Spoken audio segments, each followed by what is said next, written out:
So you were telling the sports stories. You had something to prove, right? You wanted to be out there. You wanted to be the very best. So you were going to prove that you were. We got to get the small schools, too. It's just as important for those kids to be on TV as it is for the bigger schools to be on TV. What are the biggest successes? Well, whose brainchild was Friday Night Extra? The thing that amazes me still is that KXLY went to ABC and asked permission to delay Nightline. Yeah. Do you guys know what you did? Do you know who you are? We just did a great show. Here's a guy who just used to work for KHQ saying, want to buy a truck. Oh, God, I was mad. All right, you guys, I'm so excited to introduce you to my three guests today. I feel like I've grown up with you, even though we're all about the same age, because I was the oldest intern in the building when I came in. But I am sitting with legends. And I told you when you came in, I'm a little bit nervous. I'm a little bit intimidated by you guys. But the three kings of sports, local sports here, everybody knows you. You are legends. I've got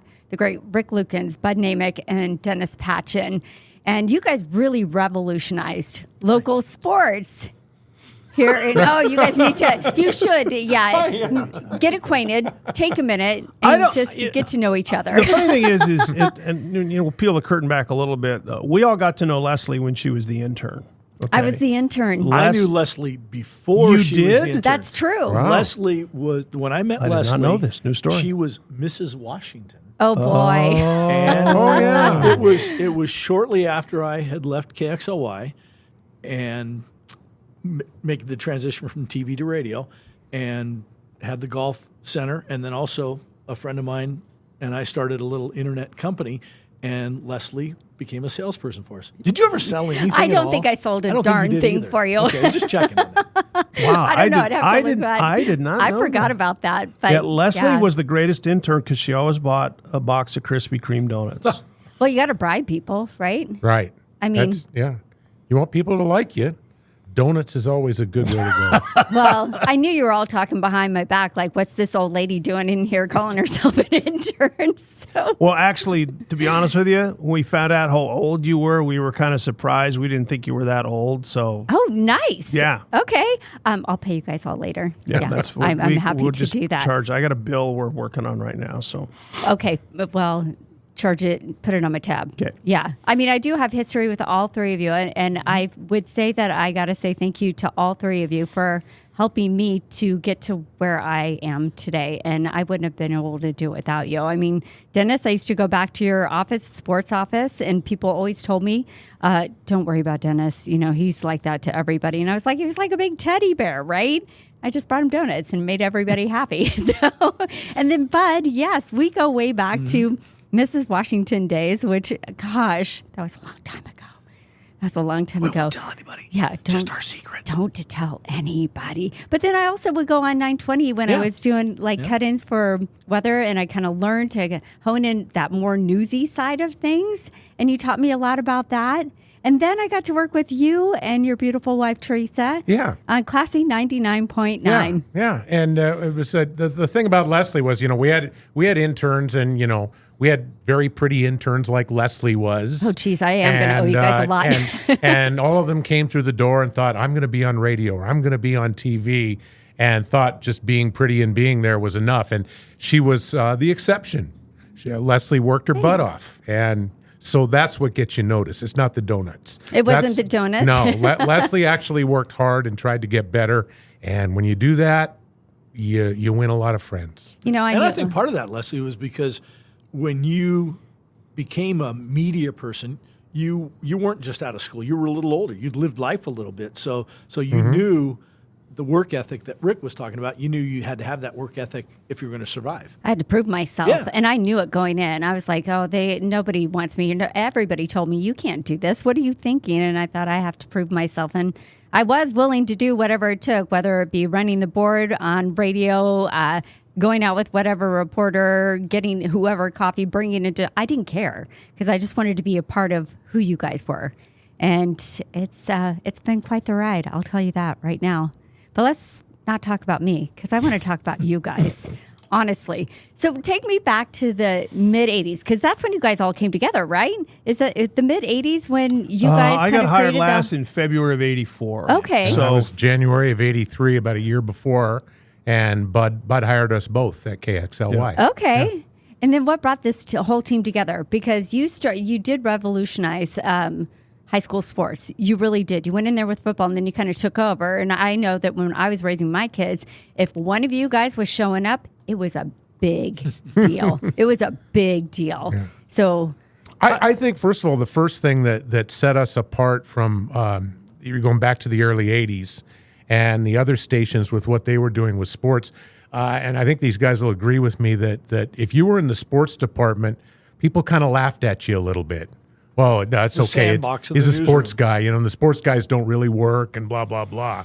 And that would piss me off. Yeah. And I think it's the same for these two. We worked our butts off, just like you did when you were an intern. And we worked hard. And I think when you mentioned revolutionized sports, I go to that because we did work hard and we weren't going to let anybody beat us. And I think that's where it started with this bonding of the three of us. We all raised the bar for each other. We wanted to win every day. We wanted to beat the other two stations. We didn't want to like them. We didn't want to. We just wanted to win, and every day. We didn't want to hang out with them in a bar after work or anything like that. Or on the road. And it's like, I can remember being on the road with competing sports people and say, hey, Rick, we're going out to such and such a place in Seattle. And I go, have fun. The one thing, though, that was different in those days, we were competitive, but it was also different from the standpoint that if you're out shooting a game and your battery's dying, you don't have a spare battery. Somebody loan you a battery or loan you a tape back in the old days. So there was competitiveness, but there was also a little bit of cooperation. But the thing that was, I always used to joke with, KXLY, the reputation I knew of KXLY was just a huge revolving door in terms of people on air and everything. So I always joked with KXLY management, they should let me do all the hiring. Because I hired Rick and Dennis, and we stuck together for over 30 years, transitioning from TV to radio and doing different things. But the thing that was most important to me when I was looking to hire somebody and eventually hired Frederick, which was the way I knew of Rick at first, and then Dennis, was I wanted somebody who was good at what they were doing but also was a good person. And I think that is the thing that I remember the most from this, is that we were unique in that we could all anchor, we could all shoot, we could all report. I didn't get to report much because I had to anchor the 5 and the 6 and the 11. Dennis did both. Rick did both.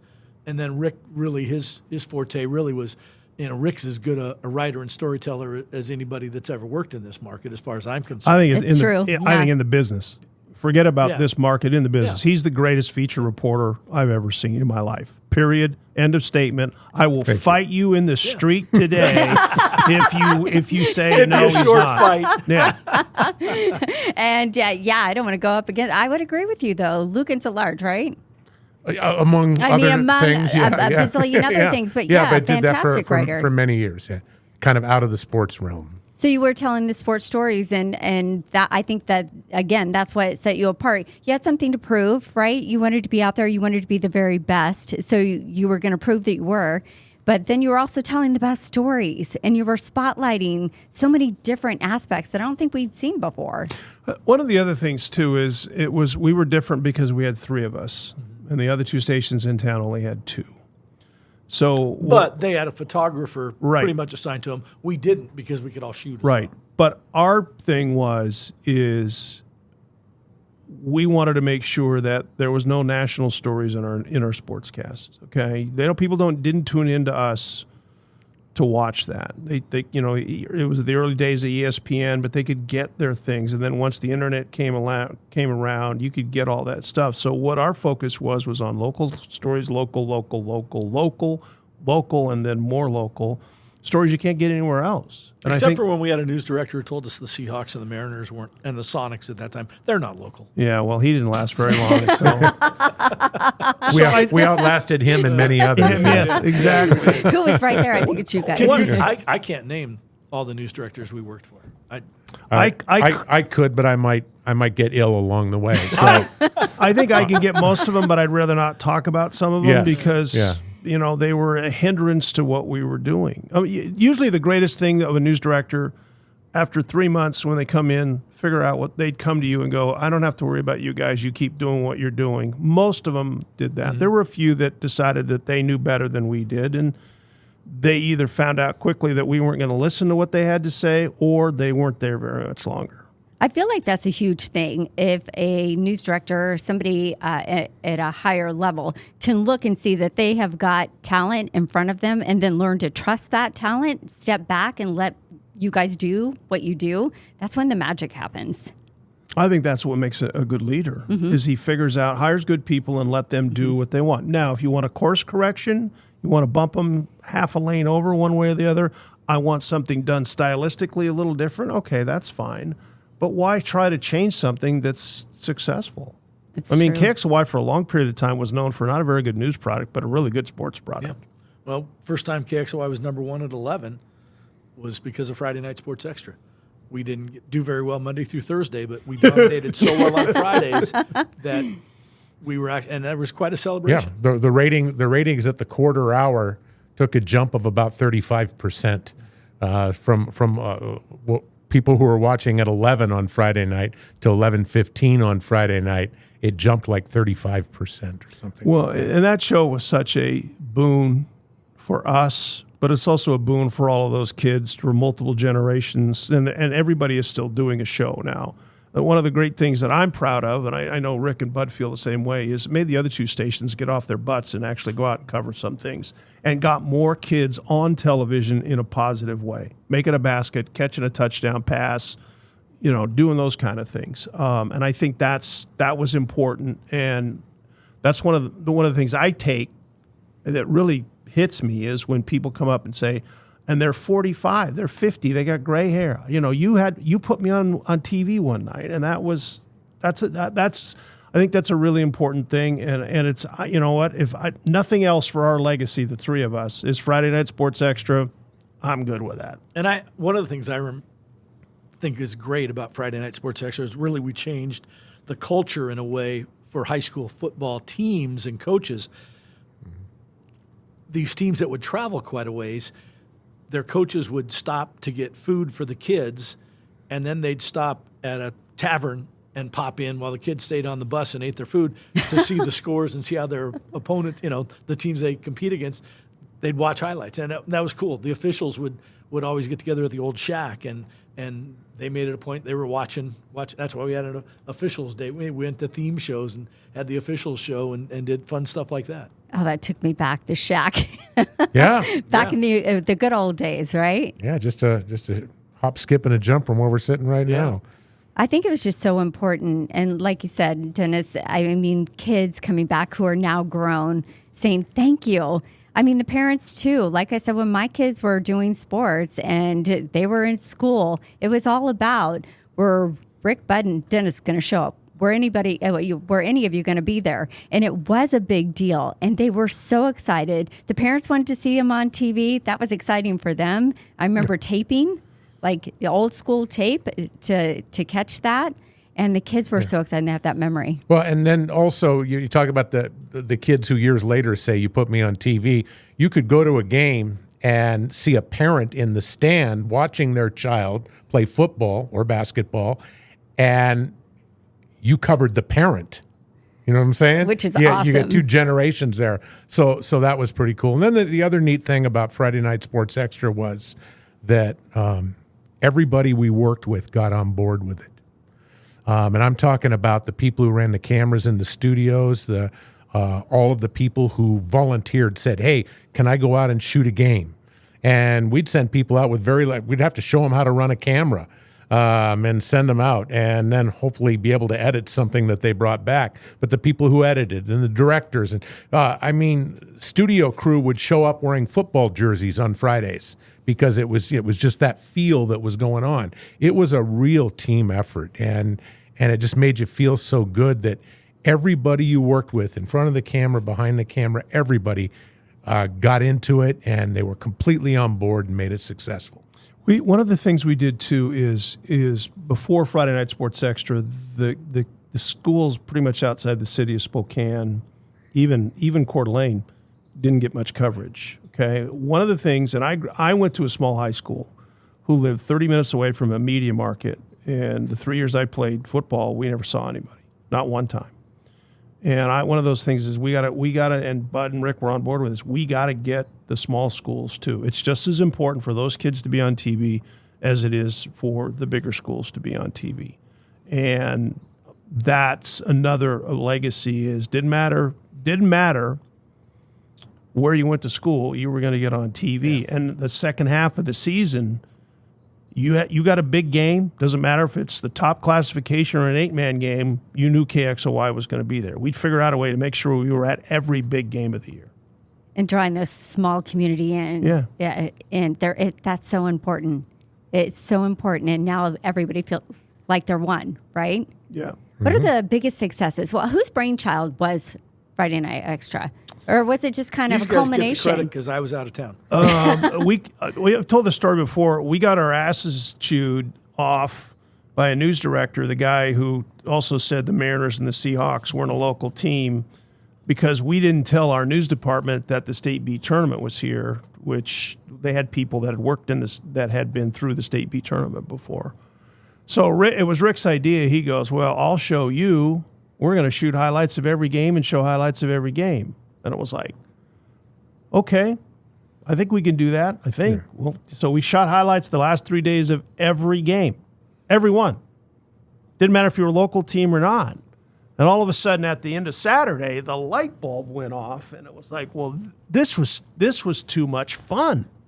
So Bud came back, and we sat down and talked about it, and Bud went to the management and said, this is what we'd like to do. And they said, yeah, sure, go ahead. And that's all they had to do. The gate was open, and we were 3 wild horses running around the corral as fast as we could. And then, like Rick said, everybody got on board. And the thing that amazes me still is that KXLY went to ABC and asked permission to delay Nightline. Yeah.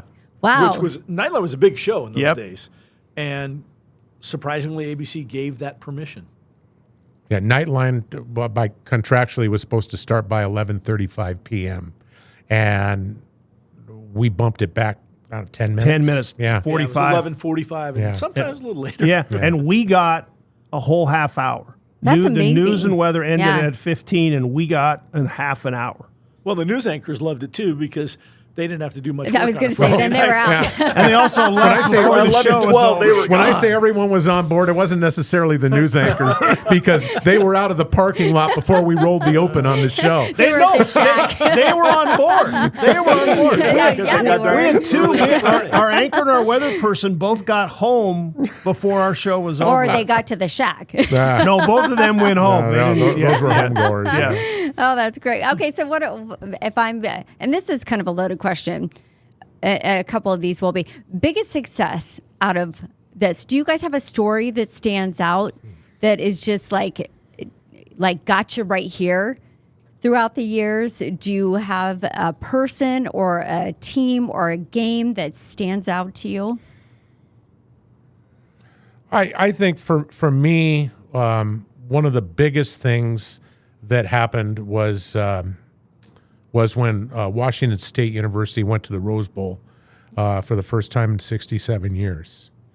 And what that turned out to be in this whole community. I mean, it was absolute. What year was that? 1997? 97 for 1997, It was huge. And I mean, you know, they lock up the Rose Bowl in the first weekend of November.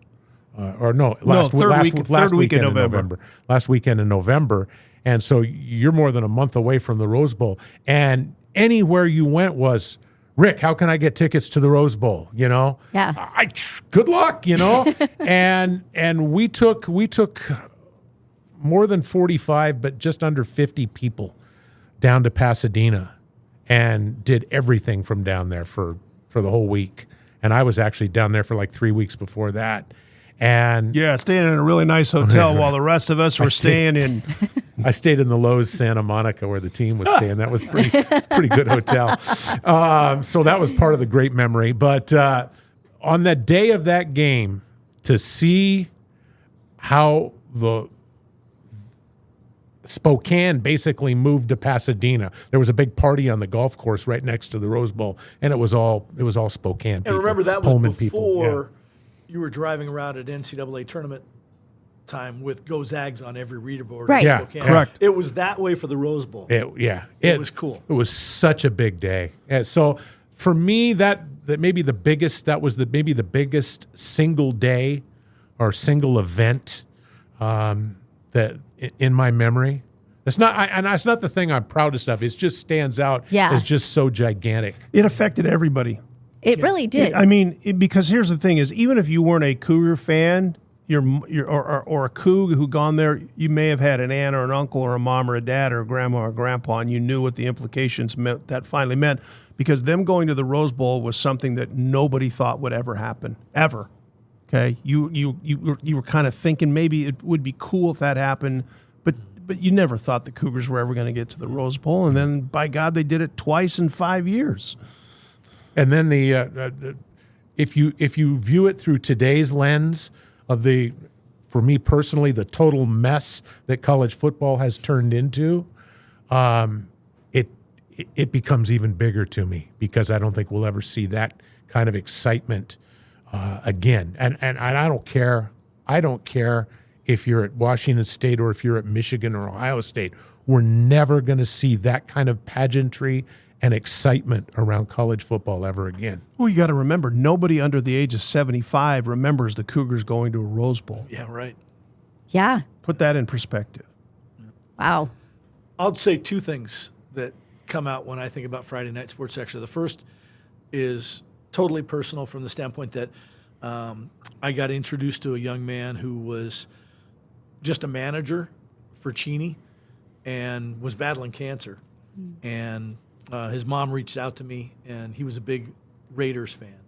And so I helped set up the very first wish for the Make-A-Wish Foundation for him to meet a couple members of the Raiders. And that was, to me, that was just a really cool thing that this thing that we do for work, that we have fun doing, could be impactful in that way. To me, that was important. And then the other thing that now that we're so far beyond it, and now that we're all old and gray and retired, the fact that when Spokane built a new stadium, the very first event in that stadium, they asked us to come do the coin flip for that high school football game. To me, that was such a humbling honor, but it just solidified what Friday Night Sports Extra and all the effort that we put into it, what it really meant to people. And I thought that was really cool. Well, it didn't hurt us that the top two people in Spokane School District, the top two administrators, we both covered on Friday Night Sports Adam Extra. Swinyard was on Friday Night Sports Extra. wow. So there you go. Yeah. What do you think is, actually, I'm going to go back, and I want to kind of go back to something you said, Bud, about being doing the coin toss at the first football game at Spokane Stadium. You guys were also honored there as well. Talk about that. Well, one of the things I remember is that I saw you there. You were doing a live shot. We were there. Leslie was there with Sean doing a live shot. But I remember you guys giving me a hard time. Yep, I do. but Bud already said it, humbling. That's the only. It was humbling. Yeah. I didn't really think much about it until I got on the field and saw these two guys and saw that. And it was because I was preparing to do a football game that night. I had just done a soccer game, then ran over to be honored, and then I was running back to do the football game that night. And it was like I jumped over the fence, which I know you're not supposed to do, but it was like I had to get down there, and it was like then it kind of hit me, and it was like, oh, this is not. I wasn't expecting what my emotions were. I've been to all of us have been to so many sporting events. You're focused on what you're supposed to do. You're covering the game. You do that. And then all of a sudden, it's not about the game or the athletes. It's more about you. And I'm not really comfortable when things are about me. I'd rather put the spotlight on somebody else. I feel like I know that about all three of you. You're very humble. Like I often wonder, do you guys know what you did? Do you know who you are? I mean, really. We're just regular guys. Yeah, just happened. Blessed to work together and enjoy each other and have a lot of fun. We worked our butts off, but it was doable because we had such a great time while we were doing it. I just thought Leslie talked about something, and I want to tell this story really quick because sitting here in this building, I think it applies. So we saw his picture when we walked in, Sean Owsley. Yes. Hanging in the lobby downstairs. And he used to be one of our competitors. Yes, he did. He worked at KHQ as, I think, the number 3 or number 2 sports guy way back. Well, yeah. Way back in the day. And he was one of those guys that even though he's a likable guy, I didn't want to be friends with him. It's like, he was my competitor. I didn't want to be friends with him. And while he was working here, he made a commercial for a truck leasing place, and it was first thing you saw was his face going, "Want to buy a truck?" Okay, which I would go, well, especially when it aired on KXLY, and so skip to it was it Apple Cup? We did an Apple Cup special, and I was the anchor and producer of this Apple Cup special, and I worked my tail off making sure that everything was done right because we had to shoot stuff and turn it around quickly and get. So we had a production truck down in Pullman. We had our microwave truck set up. Everything was going well. It was working like clockwork, and we got done with that show. And we hit the last thing. We hit the closing note on the whatever musical thing we had to end it with, and I went like, yes, like we did it. First commercial afterwards. Want to buy a truck? I went ballistic. I feel like we should pull him up. You guys here. remember? Bud might not have been working with us at that point. He might have. Anyway, I went ballistic, and we had our production manager was working there, and I went and I yelled at him, and then I went back to the station that evening and wrote a note that said, "We just did a great show," and blah, blah, blah, blah, blah. And at the end, here's a guy who just used to work for KHQ saying, "Want to buy a truck?" And in everybody's mind now, that became a KHQ production. Let's pull our heads out of wherever they are. Oh, God, I was mad. But I like Sean very much. For once, it wasn't me who got mad. Oh, I just went ballistic. Well, you guys all have passion.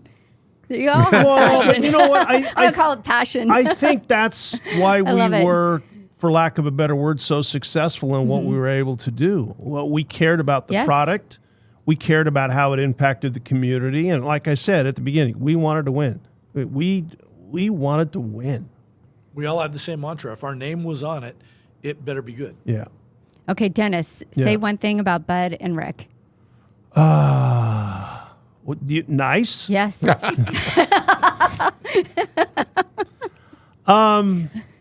I owe Bud a lot because he brought me here.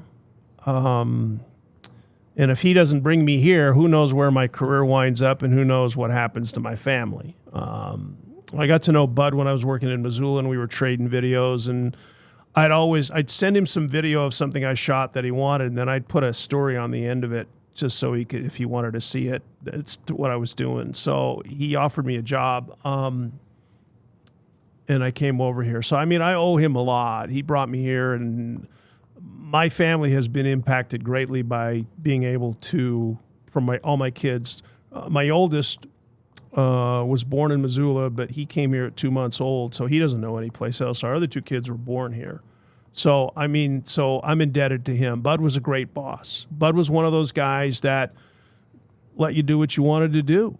And he trusted us, so that was great. And when he left, I was disappointed because I wasn't sure what was going to happen.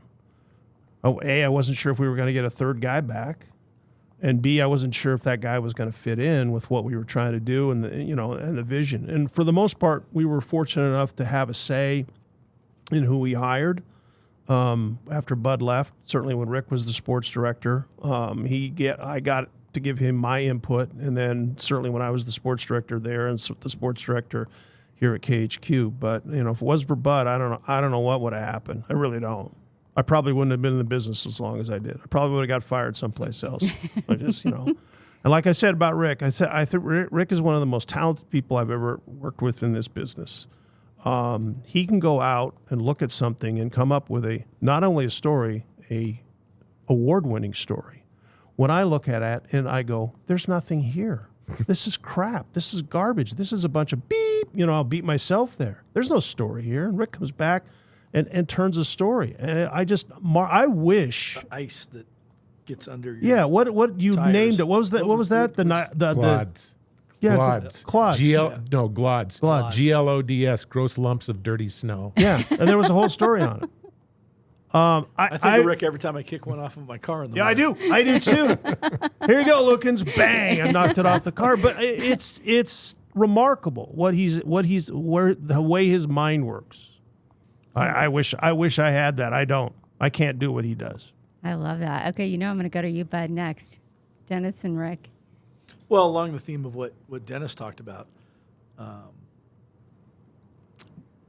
I got into this business because I love doing play-by-play. And the sports director job at KXLY was fun. I didn't know. They hired me. I don't know why they did, because I'd never been on TV. I didn't know how to run a camera. I had to learn all this stuff on the run. But I was blessed to be able to be in a town and at a station, KXLY, that allowed me to do play-by-play in addition to doing my job. But I couldn't have done that if it wasn't for Dennis and Rick, because, as Dennis said, I trusted them, and the ultimate trust was, hey, I'm out of town for the next 3 days with the Cougs. You guys got this, and they'd run it better than I did when I was there. So, to me, that's the greatest thing. We had so much fun together, and my wife and I started our family very late, so I saw both Dennis and Rick be dads well before I was a dad. And so they probably don't realize this, but I learned things from them about being a dad, and just the ability to kind of do what we needed to do and trust each other just to get it done one way or the other. And the fact that we still like each other enough to go have lunch once a month right now. Yeah, so we go, now that I'm retired, we go have lunch once a month. And we try to go to a local place and we just talk. And people go, oh, you're talking about sports all that. We don't talk a whole lot of sports. Life. We talk about life. We talk about kids. Mm-hmm. We talk about stuff, politics. I mean, just there's a lot of stuff. Yeah. I think one of the beers on the menu. Yeah, one of the times we went, we didn't even talk about any sports. People always want to know, what are you talking about? Just stuff. Life. Because we were together for so long every day. And that's one of the things when Bud left and opened up his golf business. And we were fortunate he came back, but there were 2 years, 3 years, we didn't see Bud at all. And that was part of that brotherhood. And your older brother goes off to college, and now what? Now what? Yeah. Yeah. Okay, so I mean, it's easy to go third on this because I can just echo what these guys said. But certainly, Bud hired me as he hired Dennis. So I'm obviously very thankful for that. But Bud, as a leader of our group of three, was somebody who was able to. I learned a lot from him on that. In being a leader, sure, but he was able to rein me in on things. And kind of because like sometimes my head's going this way or that way. I learned an attention to detail to what we're doing, and I have always attributed that to Bud. He kept me on track. He really did, and he was a great boss in that way, but gave you the freedom to do what you wanted to do. Plus, he's been a very good friend. He and I played my first round of golf in Spokane with Bud at Downriver. Bud He was my roommate. He was his roommate when he first got to town. Really? Yeah, he gave me a place to live when I moved to Had town. to kick him out when Di and I got married. When he got married, yeah. Third wheel. Yeah, and then the one thing I'll say about Dennis that hasn't been said is that he brought a commitment, like an everyday commitment to what we were doing, and that was very catchy, and it felt like it had to be. It was like, oh, while I'm out here, I've got to do this because I'm not going to go back and explain to Dennis why I didn't do that. And he wasn't my boss, but Dennis brought it every day, every freaking day. And that's a good thing to learn. So I give him absolute credit for that. The other thing I think that it worked well, and Bud was a great boss for the fact that we could go to Bud and say, hey, let's not do that, let's do this. Or he could come to us, and everybody was open to suggestions because we weren't looking at how does this affect me? We always looked at it as how does it affect the department? And one of the things that I always took from whenever I was in charge after Rick moved into radio full-time and Bud was in radio as well, and I was still doing TV, is this is a team. There's no eyes here. It's a team. And we did it for so long as a team that it worked. And it's the best, and we were together longer than any other trio or sports team has been together ever. Some people stayed in the market, took different jobs. Most people left, but we stayed together. So I always looked at it as like, we're together. We're going to do this as a team. And some of the people that I didn't get along with that were my employees were more worried about themselves than the team, and that didn't work well with me.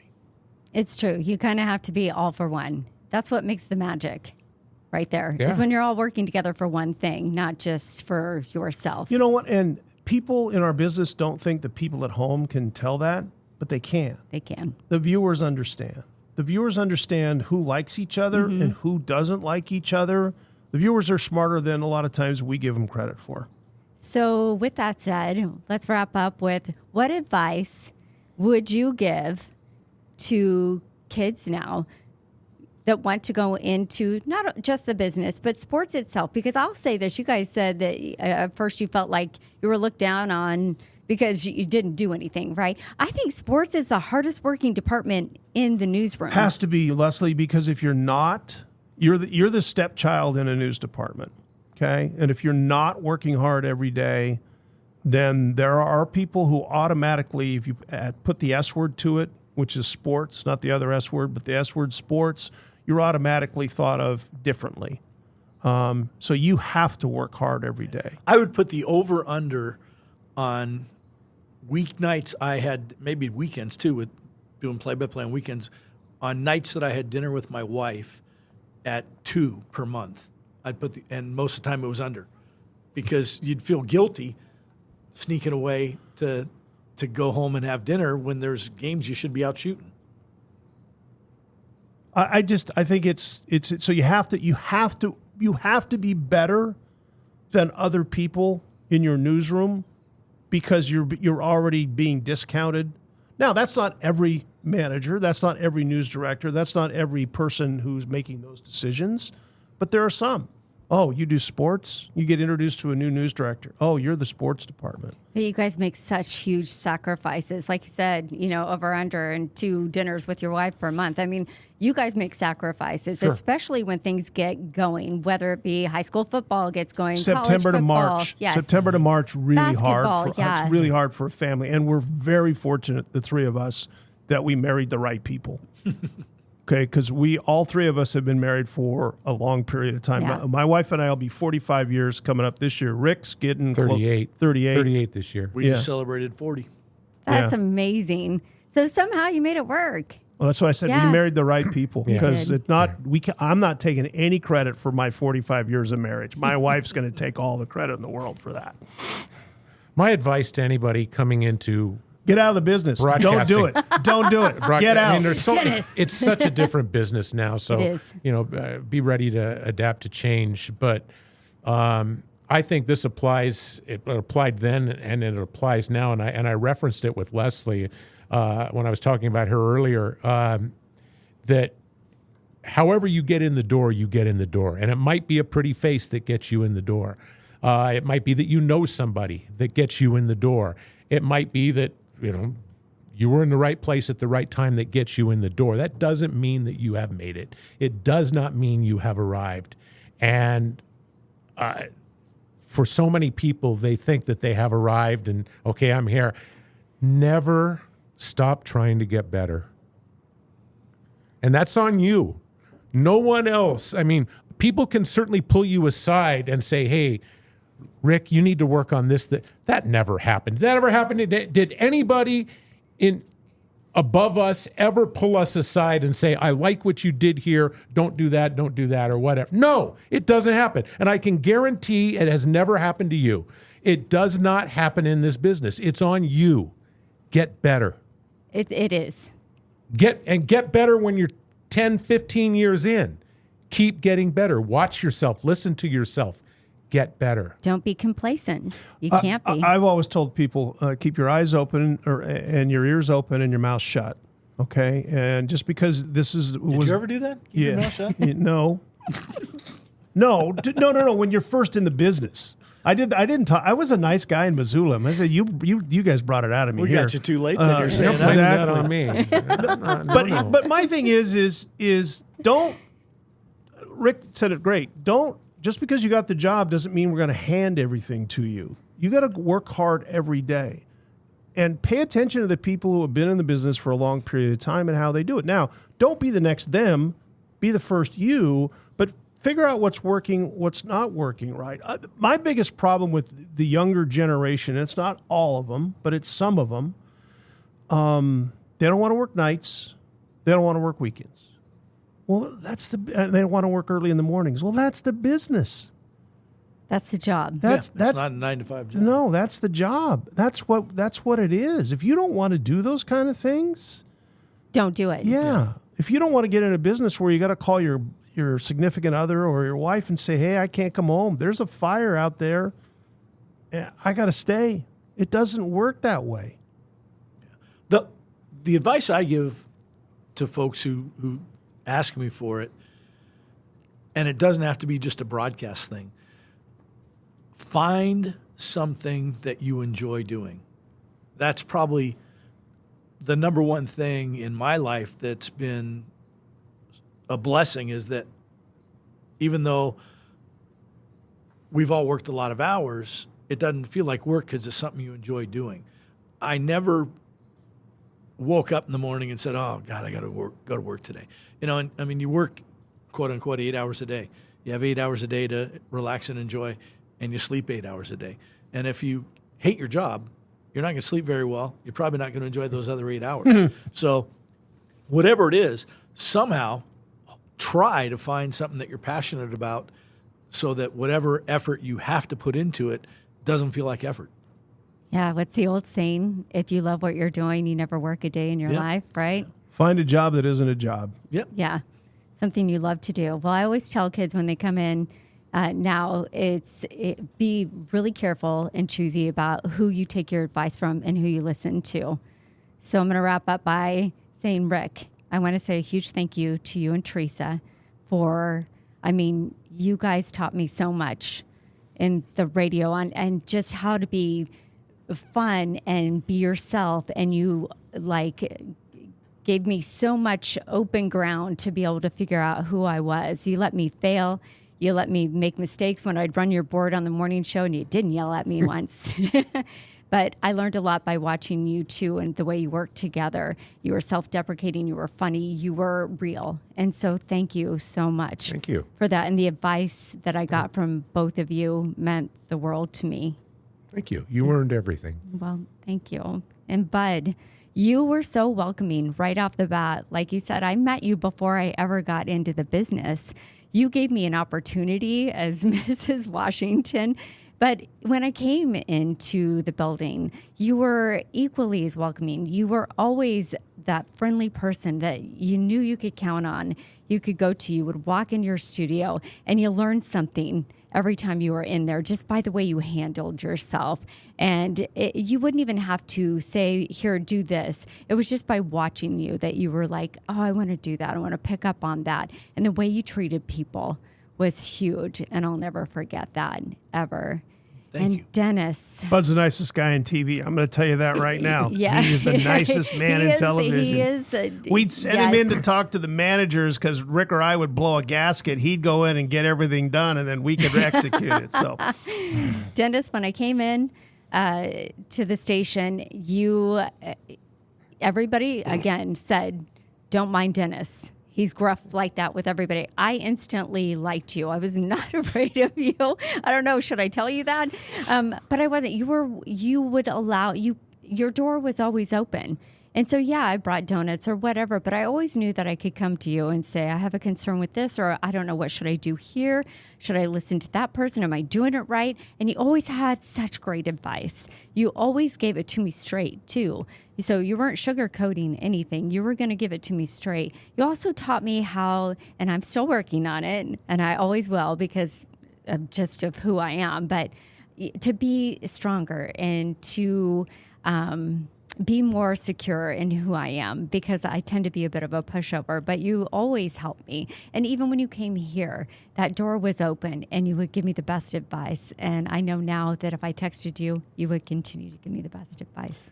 Those are nice words. Thanks. And toughen up, Buttercup. I should go write that down and put it just right there Put it on on my a sign. desk. Put it up there. You guys, thank you so much for being here today. I know you're trying to get out of here so you can go No, have that beer. you know what? I swear we could sit here for 2 more hours. I do think but so. You probably have work to do, and I don't know what our blood sugar level is now that we're old. We might have to get lunch here. So, well, let's get out of here and let's go to lunch. It was a lot of fun. Thank you. thanks for having us. Thanks, you guys, and really thank you for everything that you've done for this community. I know I say that not just from me, but from everybody. So thank you. All right, everybody, thanks so much. Go make the rest of your days the best of your days.